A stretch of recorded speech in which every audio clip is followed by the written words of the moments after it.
We've talked about this in times past. It seems like it comes up about once a year, once every other year, but that's okay. Repetition's good, isn't it?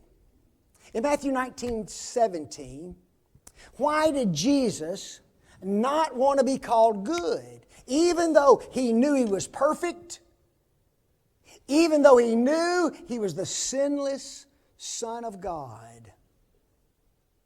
Now, the way questions are worded always interest me. Let's go to Matthew 19:17. Jesus has been asked a question, and He responds with these words, and He said unto him, Why callest thou me good? For there is none good but one, that is God. Now, to the questioner, the way Jesus responded made him think that Jesus is telling this man what? Don't call me good. Isn't that the way the question is worded? Notice the question again. In Matthew 19:17, why did Jesus not want to be called good? Folks, that's not the point at all. Let's go into the context for just a minute. We've got to go back to verse 16. A man comes to Jesus with a question. And notice what he says. And behold, one came unto him and said, Good master, what good thing shall I do to inherit eternal life? I find it interesting. He didn't just come to Jesus and say, Master, what do I need to do for eternal life? When he came to Jesus and he addressed him with a specific reference, didn't he? An adjective on the word master. Good master. What good things shall I do to inherit eternal life? When Jesus responded, He was not forbidding this man to call him good master. Jesus has a much higher purpose in mind, folks.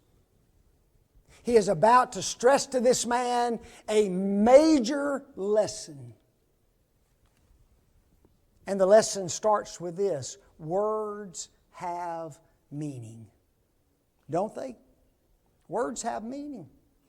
Now, here's something else that's interesting. Sometimes we, even in our society, we use words lightly, or we take words for granted, don't we? Sometimes we have the most evil, wicked man. He dies, and at his funeral, everybody says what? Oh, he was so good.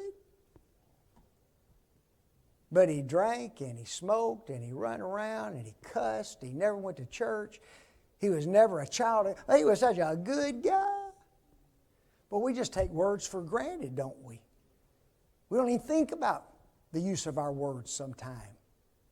And Jesus was stressing to this man the importance of the word good by which you have described me. What Jesus is stressing to him is this: if you're calling me good, and only one is good, and that's God, you are calling me what? You are calling me God. Wow. It's a pretty powerful lesson, is it not? Here's what's interesting. Whether or not that was the man's intent, and I doubt that it was, the fact still remains that Jesus was truly good, and He was absolutely God in the flesh, wasn't He? And the Bible talks about it over and over and over again.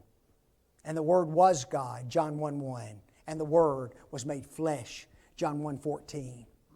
We turn to Colossians 2, verse 9. For in Him, Jesus, dwelleth the fullness of the Godhead. How? Bodily. Yes, Jesus possessed a body. He was all man, but guess what? Within Him was the fullness of deity. The fullness of the Godhead. We turn to Hebrews 1, verse 8. And we have God speaking about His Son. And He says this: Thy throne, O God, is forever and ever. A scepter of righteousness is the scepter of Thy kingdom. Think about that. God the Father refers to His Son as God, doesn't He? Thy throne, O God, is forever and ever. Jesus wanted this man to understand what he's done. You've come to me.